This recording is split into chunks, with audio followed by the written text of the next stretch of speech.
la maladie? Devrait-on dire la maladie ou le mal a dit? D'où provient la maladie? La maladie provient des mondes invisibles, des mondes subtils. La maladie est générée par notre façon de vivre dépravée et illusoire. Et une fois dans le corps, il est difficile d'en guérir parce que la maladie prend corps en toi et elle s'ensemence en toi. Donc pour guérir, il faut arracher les semences enracinées dans ta vie. Pour guérir de quelque maladie que ce soit qui s'est enracinée en toi, il faut arracher les semences qui causent la maladie. Les semences qui sont enracinées dans les 7 étages de ton corps. J'ai parlé déjà des 7 étages de l'être humain. Donc si tu es malade, il faut savoir à quel étage se trouve la maladie que tu as et comment cette maladie est entrée. Alors, le premier étage, qui est l'étage numéro 1, c'est de faire la paix avec le règne des minéraux. Il faut que tu ailles voir dans ta vie physique, qui est le premier étage, les œuvres que tu as posées. Le premier étage qui correspond au règne des minéraux, au règne des pierres. Et le règne des minéraux correspond à ton corps physique. Quelle action j'ai posée avec mon corps physique pour que la maladie puisse venir s'enraciner dans ma terre physique? Deuxième étage, c'est de faire la paix avec le règne végétal. Parce que le deuxième étage de ton être, ce sont les végétaux, c'est le règne végétal. Et c'est quoi le règne végétal? C'est ta volonté, ce sont tes désirs. Alors tu dois poser la question de savoir, mais quel désir j'ai eu? Quelle volonté j'ai mis en action qui m'a créé cette maladie qui s'est enracinée dans ma terre physique?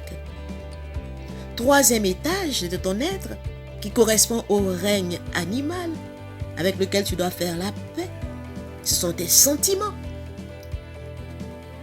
Est-ce que ce sont mes sentiments qui ont fait que j'ai eu cette maladie?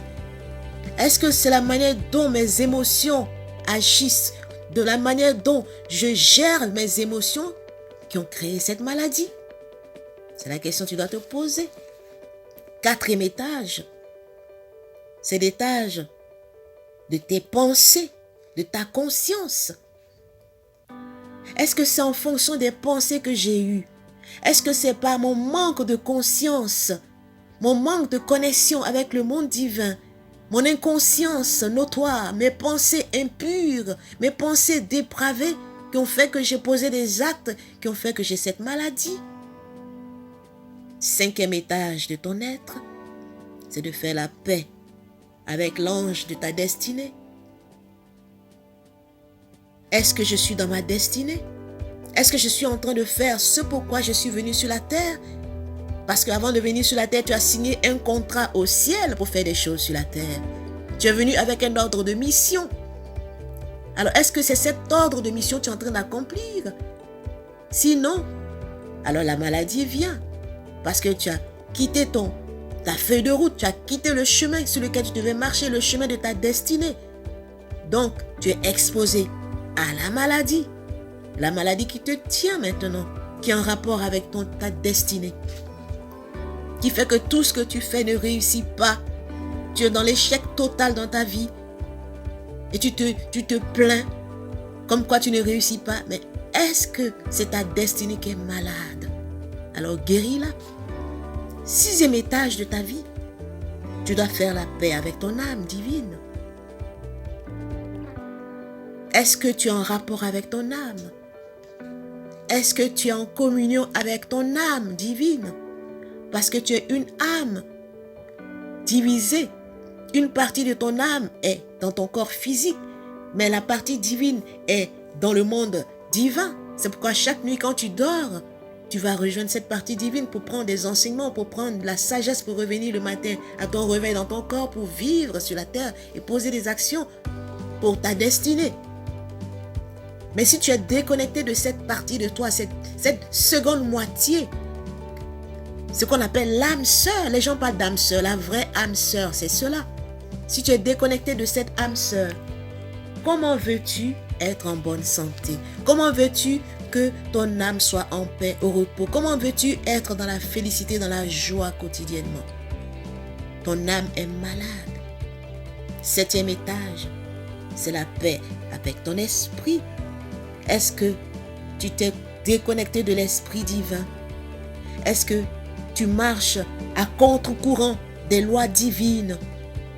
Est-ce que tu marches en contradiction avec les principes divins?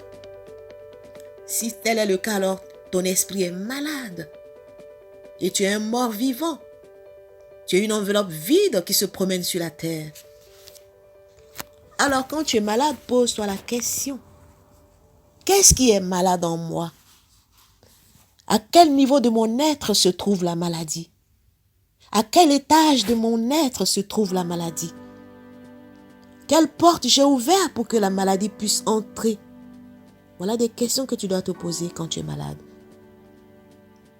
Et sache que lorsque la maladie entre en toi, à moins de déraciner les semences que tu as ensemencées dans le secteur correspondant à la maladie, tu ne guériras pas de cette maladie. Parce que une fois que la maladie est ensemencée dans ton corps physique, la finalité c'est la mort. La maladie va croître, prendre son essor, jusqu'à ce qu'elle s'épanouisse. Et lorsqu'elle s'épanouit, dans ton corps physique, il meurt. Alors lorsque tu es malade, pose-toi la question. À quel monde est reliée cette maladie que j'ai? Quels sont les êtres qui nourrissent cette maladie que j'ai? Quels sont les êtres qui la nourrissent et la font croître en moi? Parce que la fin de la croissance de la maladie, l'éclosion de la maladie, l'explosion de la maladie en toi, c'est la mort de ton corps physique. Après que cette maladie se soit mémorisée en toi, après que cette maladie ait inscrit sa mémoire dans ton corps physique qui tombe. Prenons quelques exemples de maladies. Des maladies telles que la tension artérielle, le diabète, la dépression et le cancer. Les questions qu'on doit se poser dans ce cas d'espèce, quelles sont les portes que nous avons ouvertes qui ont permis que nous ayons ces maladies? Et surtout, à quel monde sont reliées ces maladies et quels sont les êtres qui les nourrissent et les font croître en nous?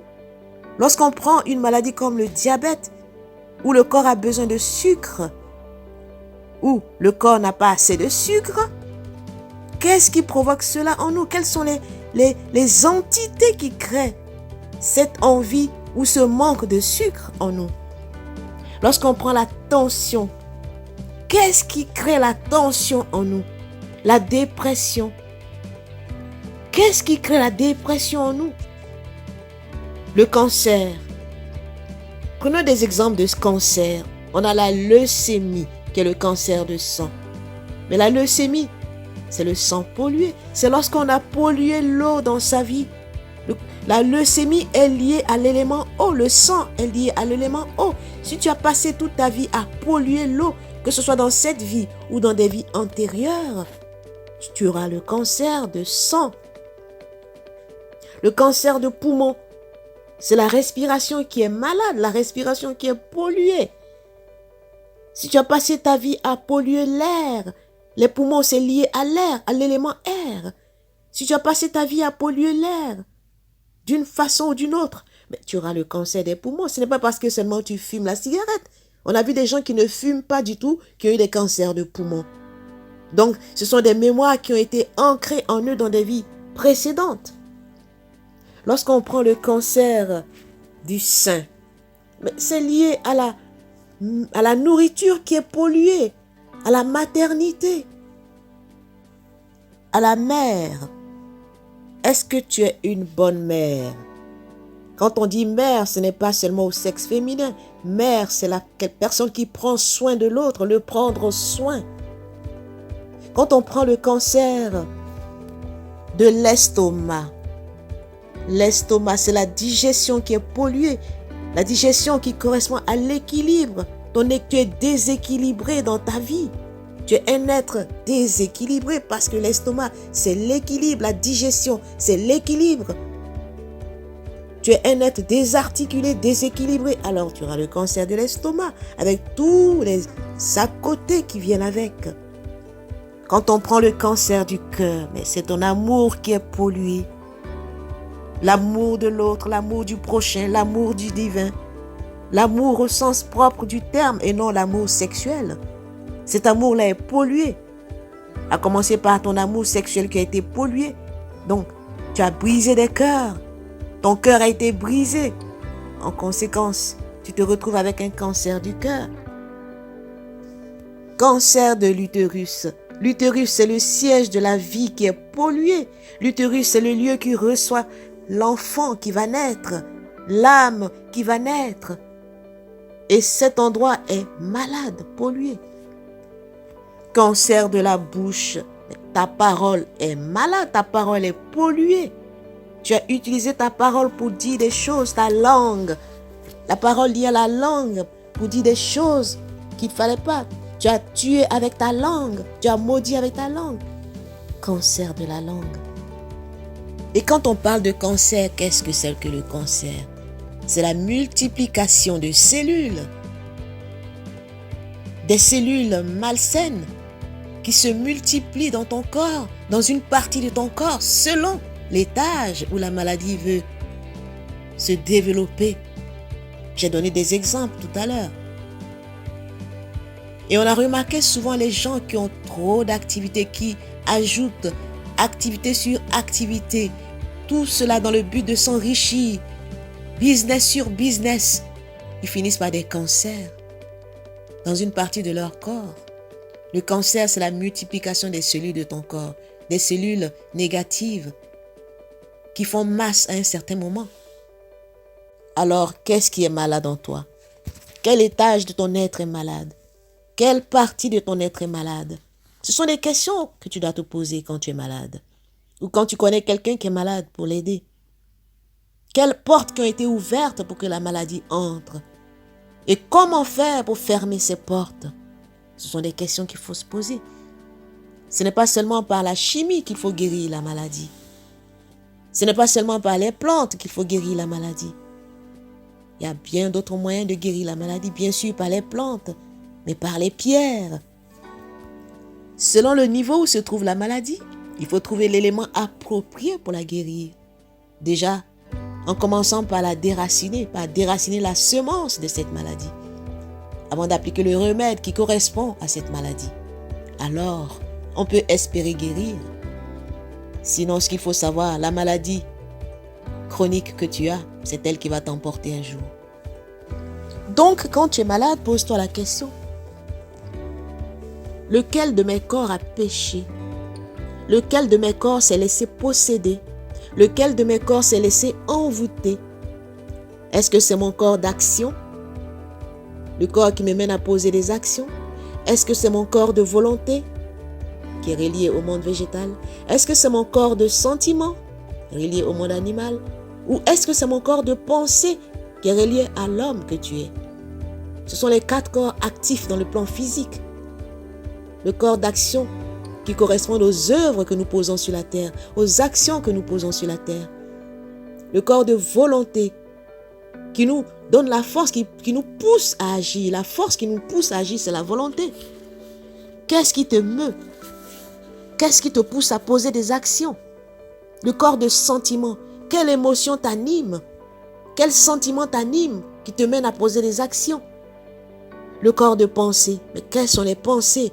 D'où viennent les pensées que tu as qui te posent, qui te poussent à poser des actions? Parce qu'on reconnaît la pensée d'un homme, les pensées d'un être humain par les actions qu'il pose. On reconnaît l'origine des pensées d'un être par les actions qui rend visible dans le monde physique, par les actions posées dans le monde physique. Alors, lequel de tes corps est malade parmi tes 4 corps d'action, tes 4 corps actifs sur la terre? Est-ce ton corps d'action? Est-ce ton corps de volonté? Est-ce ton corps de sentiment? Ou est-ce ta pensée? La maladie aussi est liée à tes sens. Lequel de tes sens est malade? Lequel de tes sens est touché? Lequel de tes sens a été envoûté, a été capturé pour que la maladie entre en toi? Est-ce ta vue? Est-ce ton goût? Est-ce ton ouïe? Est-ce ton odorat? Est-ce ton toucher? Ton ouïe correspond à la sagesse. Est-ce que tu écoutes avec sagesse? Est-ce qu'on t'a donné une parole de sagesse qui pouvait te sauver de la maladie que tu n'as pas écoutée? Donc, ton sens de l'ouïe a été corrompu et tu es tombé malade. Est-ce que c'est par la vue? La vue, c'est le soutien mutuel. Est-ce que tu as eu l'occasion d'aider quelqu'un, de venir au secours d'une personne à un moment donné de sa vie et tu l'as négligé, tu n'as pas fait ce qu'il fallait pour aider cette personne? Alors le sens de ta vue a été corrompu et la maladie est entrée en toi par ce sens. C'est le sens de ton goût, le goût qui correspond à ton amour pour l'autre, l'amour que tu mets dans les choses que tu fais. Est-ce que tu agis avec amour? Sinon, ton goût est corrompu. Est-ce le sens de ton odorat qui a été la porte ouverte par laquelle la maladie est entrée? Parce que l'odorat correspond à la vérité. Est-ce que tu as agi en mentant? Tu n'as pas été véridique dans tes actions. Tu n'as pas été vrai, authentique dans ce que tu dis aux autres, dans ce que tu fais. Alors ton sens de l'odorat a été corrompu. Est-ce que c'est le sens du toucher qui a été la porte par laquelle la maladie est entrée? Le toucher correspond à la magie. La magie veut dire la main qui agit. Comment tu as agi avec tes mains? Qu'est-ce que tu as touché avec tes mains? Comment tu as opéré avec tes mains de sorte que ton sens du toucher a été corrompu au point de laisser entrer la maladie en toi? Voici des points sur lesquels tu dois réfléchir. Chaque partie de notre corps a son importance, a son rôle à jouer.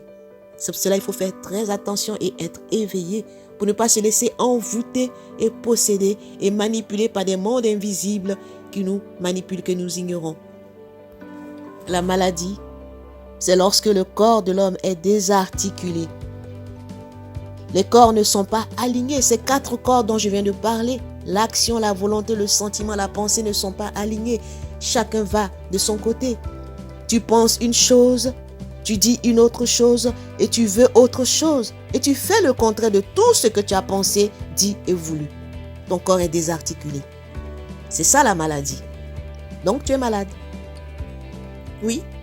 Si tu penses une chose, que tu dis une autre chose, ensuite tu veux une autre chose et fais le contraire de tout ce que tu as dit, pensé et voulu, tu es malade. Ton corps est désarticulé.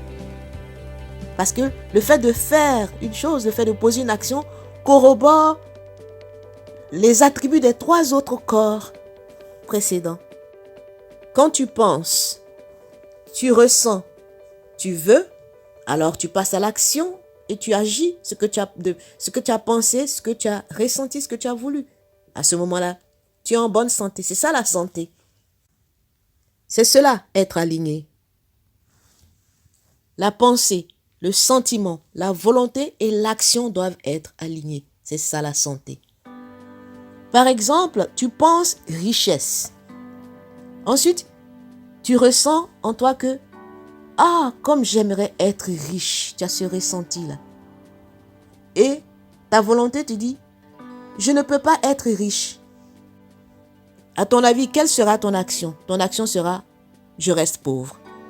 C'est-à-dire, tu as pensé richesse, tu as ressenti que tu veux être riche, mais ta volonté te dit que tu ne peux pas être riche.